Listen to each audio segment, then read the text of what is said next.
चलो बेटा ધોરણ 12 ચેપ્ટર 11 લેક્ચર નંબર 12 બરાબર। હવે એની અંદર કેટલાક સવાલ જે ચોપડીમાં છે ને આપણે બાકી હોય પૂરા કરવાના છે। દાખલા તરીકે આ 23માં આપણે ચલાવ્યું કે ભાઈ ફોટોનની લાક્ષણિકતા એટલે શું, બરાબર સમજાવો। મેં તમને 8 મુદ્દા ચલાવ્યા। દ્રવ્યનું કણ સ્વરૂપ 22-23 મેં પૂરા કર્યા, બરાબર। હવે અમુક વાર કેવું થાય કે આ એક સવાલ અંદર શીખવાનો एक्स्ट्रा सवाल पे मात्र जानकारी माटे जेवा होय ने।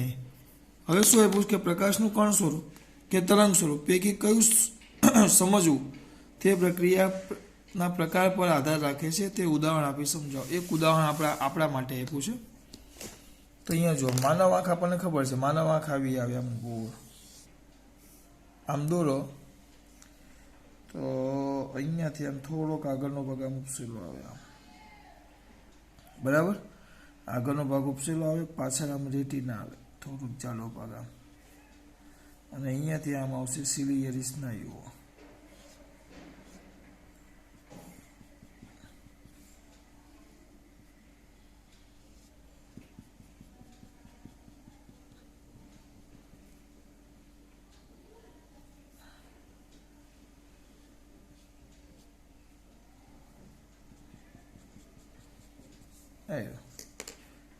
આગળ અહીંયા અહીંયા આવશે સિલિયરી સ્નાયુઓ। તમને બધું સમજાવું, 2 મિનિટ આપો મને। એટલે આકૃતિ દૂર નાખો।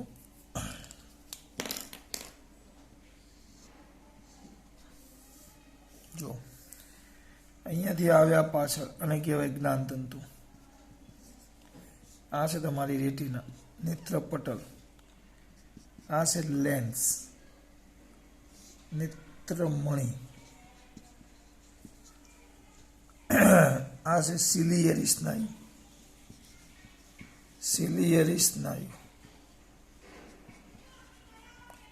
आगे आवे कॉर्निया, पारदर्शक पटल। आगळनो भाग। हवे केवुं थाय, आ एक जाड होय। तेमने एवुं कहेवुं छे के अहींयाथी जे प्रकाश आवे ने, प्रकाश अहींयाथी अहींया आंख सुधी आ प्रकाश आवे, अहींया आग पासे केंद्रित थाय तो अहींया जे केंद्रित थाय तो अहींया ए तरंग स्वरूपे केंद्रित थाय। तरंग स्वरूपे आ घटना माटे मारे प्रकाशने तरंग लेवुं पड़े, अहींया केंद्रित थाय। पछी बधा पाछळना भागमां आम आ पाछळ आपणी आंख, आंखनी आ सपाटी छे। रेटिना पर 2 कोष आवे, एक आवे रोड, रोड, एक आवे रोड અને બીજું આવે કોન્સ। तो आ 2 कोषो आवे, रोड्स અને કોન્સ, आ 2 कोषो आवे। तो ए 2 कोषो જ્યારે આ પ્રકાશ અહીંયા ઉપર આપાત થયો, એમના પર આ પ્રકાશ આપાત થયો, તો આ પ્રકાશ જ્યારે એમના પર આપાત થાય તો એનું જે શોષણ કરે, આ 2 કોષો છે એનું શોષણ કરે, તેનું શોષણ કણ સ્વરૂપે કરે। જુઓ એટલે એક જ ઘટનામાં આપણા કીકી આના દ્વારા કેન્દ્રિત થવાની જે પ્રક્રિયા છે એમાં આપણે તરંગ સ્વરૂપ લેવું પડે। પણ જ્યારે પાછળના જે રોડ્સ અને કોન્સ, પડદા પરના જે કોષો છે, પડદા પરના કોષો, તો એ કોષોમાં એક કણ સ્વરૂપે શું થાય, શોષણ થાય। એટલે એનો મતલબ એમ થયો કે વસ્તુને જોતી વખતે પ્રકાશના બંને સ્વરૂપો છે। અહીંયા આગળ જે વધે છે અને અહીંયા કેન્દ્રિત થાય એમાં તરંગ સ્વરૂપે છે પ્રકાશ, પણ આ જે નેત્રપટલ એટલે કે રેટિનાના જે કોષો છે, કોષો કયા 2 કોષો, રોડ્સ અને કોન્સ, એનું શોષણ કરે કયા સ્વરૂપે, કણ સ્વરૂપે। એટલે આ બંને એક સાથે શક્ય છે। જુઓ तरंग ने कण 2 स्वरूप एक साथ शक्य है। आ तमारो कंईक 24मो सवाल है अलग थी। आवा एक 2 बीजा सवाल है, आपणे जोता जशो बेटा, चालू ज राखजो, थाकवान नथी। हवे एवो ज एक बीजो सवाल है, एक मिनिट, ए ज लेक्चर में एक बीजो सवाल है, ध्यान रखजो। कई के छे અહીંયા જોજો, આપણે 20મો સવાલ છે। જોજો આઈન્સ્ટાઈનનું સમીકરણ ખોટું સાબિત કરવા જતાં મિલિકે આ સમીકરણની સત્યતા કેવી રીતે ચેક કરી? એ ભાઈ આઈન્સ્ટાઈનને ખોટો મિલિક કોણ તો મિલિક છે ને આઈન્સ્ટાઈન પાસે પડ્યો। મિલિક કોની પાસે પડ્યો? આઈન્સ્ટાઈન। તો આઈન્સ્ટાઈનનું સૂત્ર હતું, યાદ કરો, આઇન્સ્ટાઈનનું સૂત્ર શું હતું? આઇન્સ્ટાઈનનું સૂત્ર બોલો, અમારા દીકરાઓને યાદ હોવું જોઈએ. આઇન્સ્ટાઈનનું પેલું તરંગ માટેનું સૂત્ર કે ગતિ ઉર્જા કે મેક્સિમમ, ગતિ ઉર્જા કે મેક્સિમમ ઇઝ ઇક્વલ ટુ આપાત થતી ઉર્જા માઇનસ મુક્ત થવા માટે જોઈતી ઉર્જા વર્ક ફંક્શન 50. બરાબર. તો ગતિ ઉર્જાને તમે લેશો, ગતિ ઉર્જા એટલે શું આવશે? આની જગ્યાએ આપણે ભણી ગયા, ચલો લખો કે મેક્સિમમ ઇઝ ઇક્વલ ટુ આ કહેવાય HF માઇનસ વર્ક ફંક્શન, એટલે એને કહેવાશે 50 જ રાખવાનું ભાઈ. બરાબર. પરંતુ આપણે સ્ટોપિંગ પોટેન્શિયલ ભણી ગયા કે કે મેક્સિમમ ઇઝ ઇક્વલ ટુ તો EV0 એ કિંમત આની અંદર મૂકો.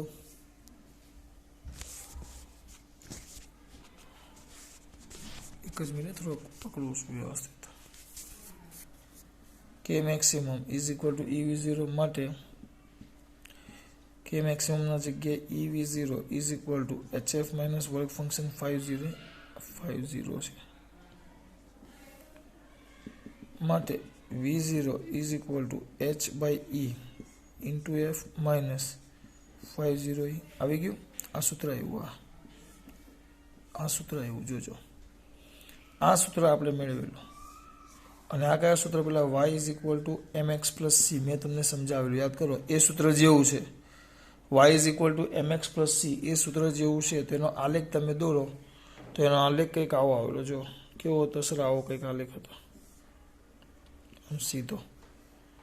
તો આ થઈ ગયો તમારો અંતરછેદ, આ થઈ ગયો તમારો ઢાળ, આ y, પછી આ ઢાળ m અને આ x અને અંતરછેદ c. તો આ સમીકરણને પણ એ રીતે દર્શાવી શકાય. અહીંયા y છે તો અહીંયા ત્યારે પણ મેં તમને કીધેલું, અહીંયા y છે, અહીંયા જે આપણે y વાપરીએ છીએ ત્યાં સ્ટોપિંગ પોટેન્શિયલ V0 આવશે. અહીંયા H/E, તો આ m ઢાળ છે, તો H/E છે ને એ ઢાળ થઈ જાય. અને આ x એ બીજો અહીંયાનો આપણો ચલ પદ છે, તેના જગ્યાએ અહીંયા f આવી જાય. તો એનો આલેખ દોરો તો કંઈક આવો થાય. તો એનો ઢાળ થઈ ગયો m ઇઝ ઇક્વલ ટુ શું આવ્યું? એનો ઢાળ H/E. અહીંયા આવશે V0 અને અહીંયા આવશે આપણો આવૃત્તિ f. આપણો આલેખ છે. બરાબર. તો હવે મિલિકાએ શું વિચાર્યું કે આઇન્સ્ટાઈને આ જે સમીકરણ બનાવ્યું છે, બધા લોકો ત્યારે આઇન્સ્ટાઈને ખોટો પાડવા બહુ મતતા કે ભાઈ આઇન્સ્ટાઈન ખોટો પડે તો મજા આવે. તો એની ઈચ્છા એમ થઈ કે આઇન્સ્ટાઈનના આપણે આ સમીકરણને ખોટો સાબિત કરીએ કે આ ઢાળ એને શું તો ઢાળ m બરાબર H/E શું તો એ આપણે ખોટો સાબિત કરીએ. હવે મિલિકાએ શું કર્યું? પાછું V0/f ના પ્રયોગો કર્યા, એના માટેના આલેખોનો ઢાળ દોર્યો. તો એના પરથી એણે પ્રયોગો પરથી કર્યો, પ્રયોગો પરથી એને ઢાળ શોધ્યો. ઢાળ શોધ્યો તો ઢાળ પરથી પ્રયોગો, આ ઢાળ શોધ્યો એટલે એણે જે ઢાળ શોધ્યો, ઢાળ બરાબર આપણે શોધ્યો, ઢાળ બરાબર શું છે? H/E. તો એણે મિલિકાએ પોતાનો પ્રયોગ કર્યો, મિલિકાએ પોતાનો પ્રયોગ કર્યો અને આ આલેખ દોર્યો અને એનો ઢાળ પ્રયોગ પરથી ઢાળ શોધ્યો H/E.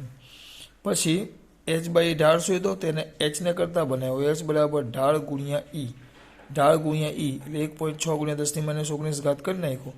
તો એનાથી જવાબ મળ્યો 6.626 × 10⁻34 જૂલ ઇન્ટુ સેકન્ડ.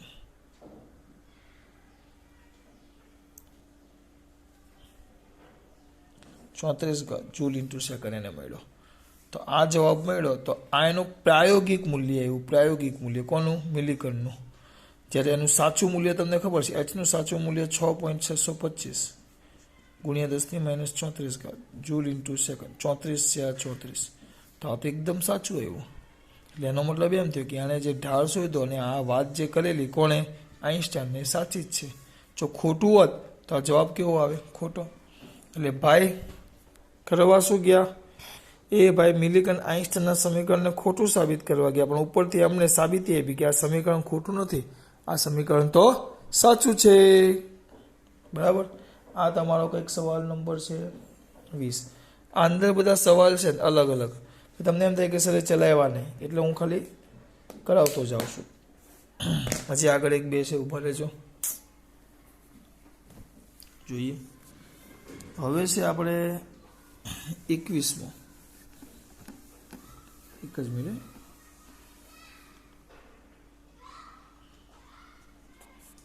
કયો? 21મો. ધ્યાન આપો છો ને? ચલો 21મો.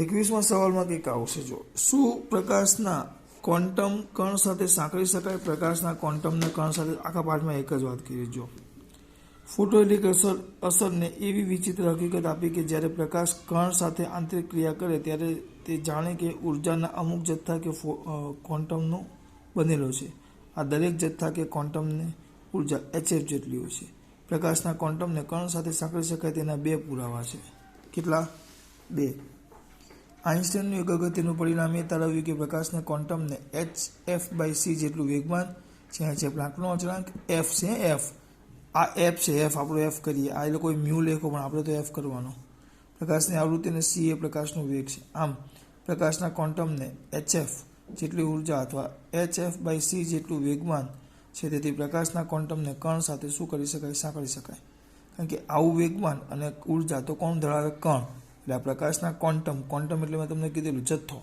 અને તમે કણ સ્વરૂપે લઈ શકાય અને ક્વોન્ટમના આ કણને ફોટોન કહે છે પ્રકાશના ક્વોન્ટમને કણ સાથે સાંકળવા માટેનો બીજો પુરાવો ઈસવીસન 1924માં ક્વોન્ટમ નામના વૈજ્ઞાનિકે ઇલેક્ટ્રોન દ્વારા એક્સરેના પ્રક્રિયાના પ્રયોગ દ્વારા મેળવ્યું ઇલેક્ટ્રોન દ્વારા એક્સરેના પ્રક્રિયાના પ્રયોગ દ્વારા શું કર્યું મેળવ્યું ખબર પડી બેટા આ નાના મોટા સવાલ છે અમુક સવાલ જો પછી આ 19મો સવાલ છે તમને એમ થાય કે સહી નથી ચલાવ્યો પણ આગળ આપણે જે વાત કરી ને એકના એક વાત આમાં ચાલતું હોય એટલે એ નથી ચલાવતું એ જાતે લેવાનું જાતે જોઈ લેવાનું એ પૂછાય એવા ન હોય પણ અંદર આપેલા છે બરાબર હવે કાલે જોશું આપણે